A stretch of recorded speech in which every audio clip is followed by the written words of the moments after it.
Hello again. Well, since my 24th birthday is come and gone, since it was yesterday, and it's gonna be my year of the monkey this year, since I was born in 1992, I thought I would do an unboxing of some of the things I managed to just finally get, since my package finally came after a bit of mix of FedEx, but they mailed it today, and since my Amiibo quasi-ramble and unboxing proved to be surprisingly well received, I think I'd have to keep going with that since, let's start with this one, Lucario. He just came today.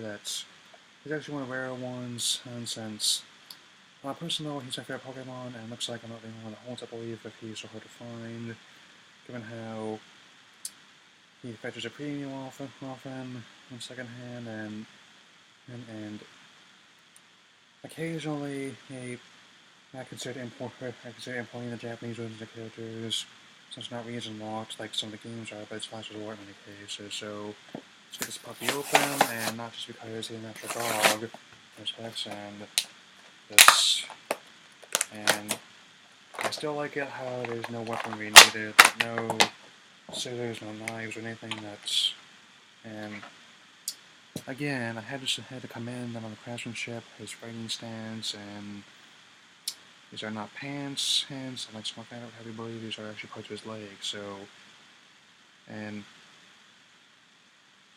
the left foot's a little, the right foot's a little loose, but overall it's fine, and comparing him to my Mewtwo, he's roughly in scale with him. He's a little bit shorter, but that's just fine. I'm definitely going to be doing some training in a little while, and comparing him to Mario, yeah, there's usually no consistent thing, but generally they're about a couple inches tall, along the stand, kind of based on, and so I think I'm going to call him Sir Aaron, since given the movie introduced him was pretty good, and then not going in any particular order, whatever for right now, and also got an eShop card, definitely going to get some DLC for my Smash games, as well as some sort of virtual console, and there's definitely some other stuff here. That's like some YouTuber and books. Notes here, definitely Galactus 10 volumes, and the next couple very soon. That's cultural festivals in this one, as well as the parade. Apparently, Yatsuba finds the fundushi that many of the people wear very amusing. The exposed buttocks, and where after rain, that even the typhoon is joyful to her. That kind of reminds me of the Gods in the Rain scene we've been I mean, it's a good movie. I haven't read the book yet, but I want to. And it's Teddy Bear, who's dubbed Juralumin, which, as people have already pointed out, is a type of metal with using batteries, as well as doing the Hazuka work. I forget which one though. And have the last turtle, one of the 20 Michelangelo, one of a kind, who's a famous party time, yep. His Nunchaku, look at shipped in shipping, so let's get him open. I mean, the Amiibo, I just get everybody fell down already, so, yep. So, his auxiliary weapons, some Shuriken, his Kusarigama. Who wonder what it's going to be like about them, but they include Nunchaku as the big reveal. It's like, and yep, his arm is stuck a little bit there, and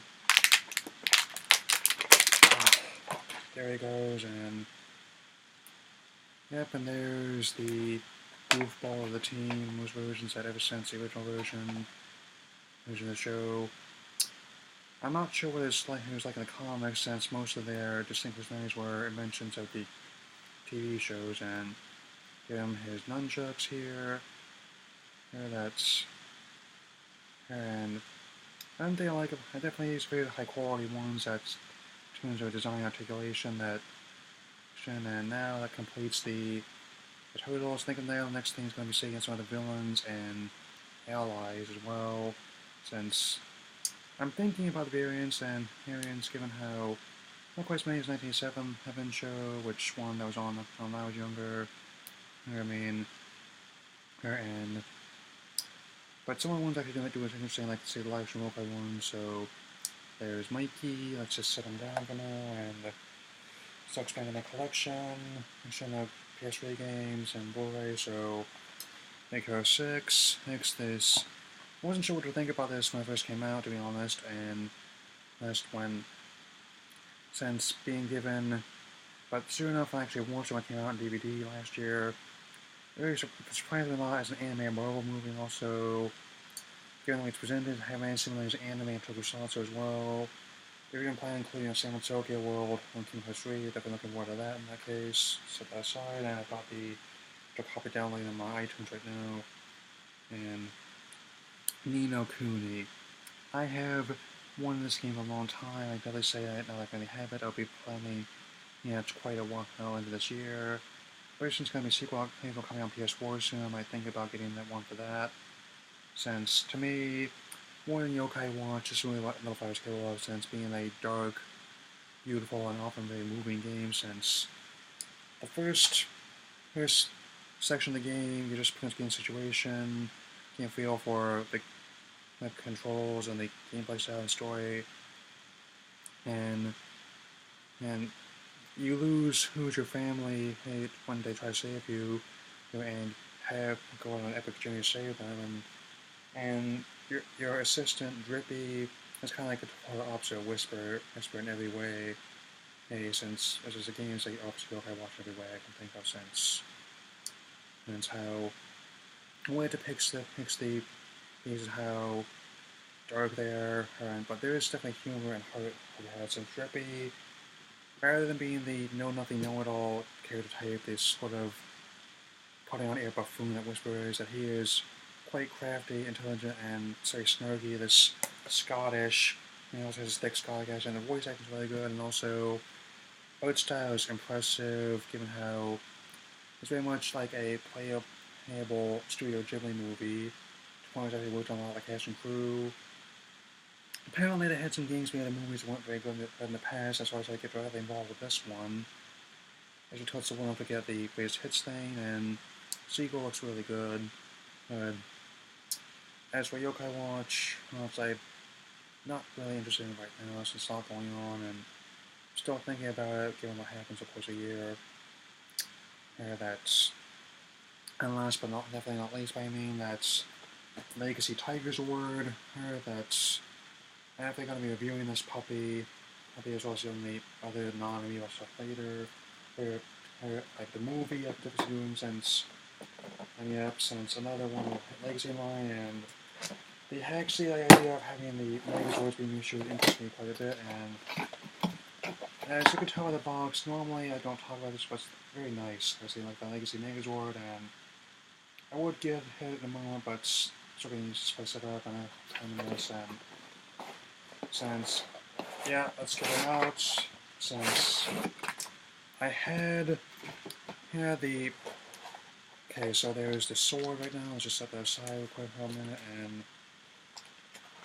definitely, so he's in the shrink wrap, and short example, that's, so how to try the instructions and wait, there it goes, and pretty much easier since I never actually had any of the mecha growing up. I had Legacy Red Ranger, but I had Red Ranger figure, but I never had any Megazord, so seeing this is one of the many benefits of having this man. So let's go into his sword, which becomes his tail, and this is definitely his design. That's having a short sculpt, sculpting, decals, and paint apps.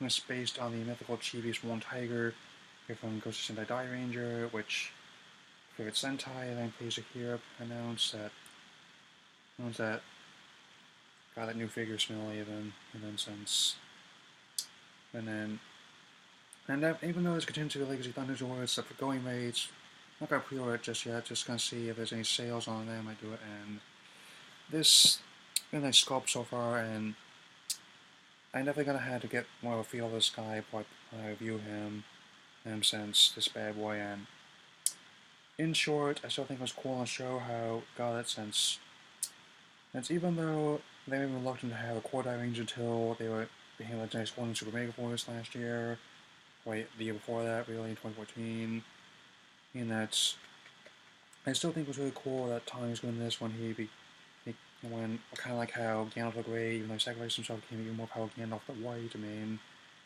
and much like his counterparts different in a good way, that thing of ordering the DVDs of the things as Z Ranger and Die Ranger, since it seems so well, it's tends to send a message that I might do Copy Ranger next, and started that, pretty fun, and anyway, that's all I have to say for now, and I will definitely do more videos very soon. I definitely want to get caught up on doing XY reviews and do some more movie reviews, since one of the things I did for him was to see Star Wars for the Time of Family, and now it's gonna be closing my little theater.